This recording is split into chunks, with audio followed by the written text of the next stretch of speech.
पर हम देखें पायलट लैंप के बारे में। WAG7 के जो पायलट लैंप हैं वो कब कौन सा क्यों जलता है वो हम देखते हैं।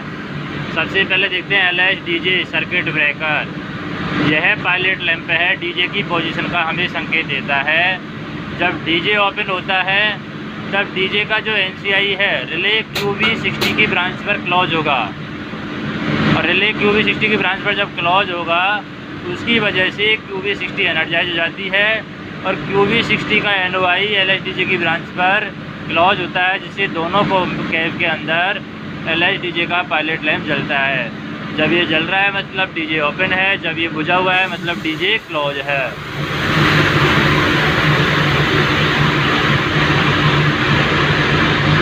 दूसरा हम देखें LSCHVA।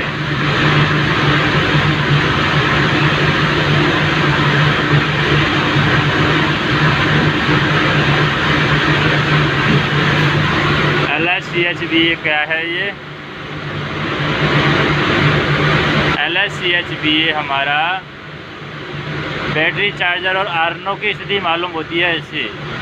LSCHVA के द्वारा जो चलाने वाला है उसको बैटरी चार्जर और आर्नो की परिस्थिति के बारे में पता चलता है।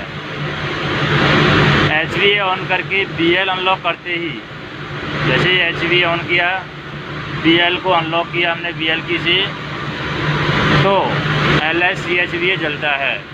और डीजे क्लोज होने के बाद आर्नो और चार्जर काम करने लगते हैं, तब QB61 और QB61 तथा QCVAR रिले एनर्जाइज हो जाती है, जिससे दोनों लोगों में LSCHVA जलेगा। अगर ये जलता है, यदि बिना डीजे ट्रिप हुए LSCHVA जलता है तो चार्जर काम नहीं कर रहा है, और यदि LSCHVA जलने के बाद में डीजे ट्रिप होता है तब आर्नो या QCVAR ख़राब है।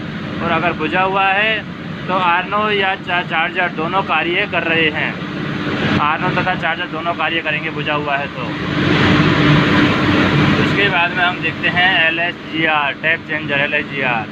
GR 0 पर है या नॉइज़ पर है, इस बात का संकेत ही LSGR देता है। जब GR 0 पर है तो QB62 रिले की ब्रांच पर GR 0 का इंटरलॉक क्लोज होने से रिले QB62 एनर्जाइज होती है, और QB62 का NOI LSGR की ब्रांच पर क्लोज होता है, जिससे दोनों कैब में LSGR का पायलट लैंप जलता है।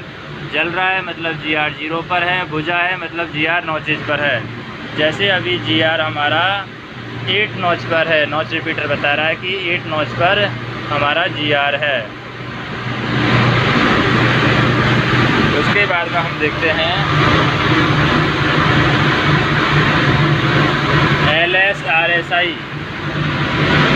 LSRSI क्या काम करता है कि जब किसी RSI ब्लॉक के अंदर कोई डायोड पंचर हो जाए या उससे संबंधित टेलटेल फ्यूज ऑपरेट हो जाए तो रिले QB63 को एनर्जाइज करते हैं, और रिले QB63 का NOI LSRSI की ब्रांच है उस पर क्लोज होकर के दोनों कैब में LSRSI का पायलट लैंप जलाते हैं, और यह संकेत देता है कि किसी RSI ब्लॉक में टेलटेल फ्यूज है वो ब्लो हो गया है।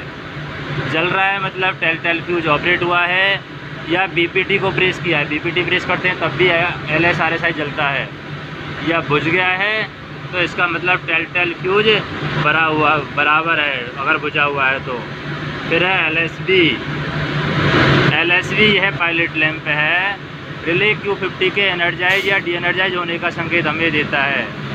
जब रिले Q50 डी एनर्जाइज होती है तब उसके NCI द्वारा रिले QB64 एनर्जाइज होती है, और रिले QB64 का NOI LSB की ब्रांच पर क्लोज होगा, और क्लोज होकर के दोनों कैब में LSB का पायलट लैंप जलाता है।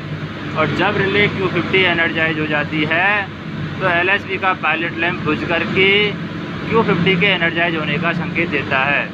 तो जल रहा है मतलब Q50 डी एनर्जाइज है, बुझा हुआ है मतलब Q50 हमारी एनर्जाइज है। फिर है LSP स्लीपिंग के लिए, व्हील स्लीपिंग के लिए है LSP। जब कभी QD एनर्जाइज हो जाती है तो रिले Q48 एनर्जाइज हो जाती है, तो Q48 का NOI LSP की ब्रांच पर क्लोज होकर के दोनों कैब में LSP का पायलट लैंप जलाता है और संकेत देता है कि लॉकों में व्हील स्लिप आ रहा है और रिले Q48 एनर्जाइज हो गई है। BPT दबाने पर भी यह पायलट लैंप जलता है। अगर जल रहा है मतलब लॉकों में व्हील स्लिप है, रिले Q48 एनर्जाइज है। अगर बुझा हुआ है तो लॉकों में व्हील स्लिप नहीं है, मतलब Q48 डी एनर्जाइज है। फिर LSDVR डायनेमिक ब्रेकिंग के लिए, LSOL मल्टीपल ऑपरेशन के लिए है, ये LSFR फ्लैशर लाइट के लिए है और ये LSSR है, ये स्टैटिक कन्वर्टर के लिए है। तो LSOL हमारा क्या है, मल्टीपल यूनिट में ख़राब लॉकों का संकेत देने के लिए लगाया गया है। LSDRTD अच्छे लॉकों में, अच्छे वाले लॉकों में LSOL जलती है। तो ये हमारे पायलट लैंप के बारे में इंफॉर्मेशन थी।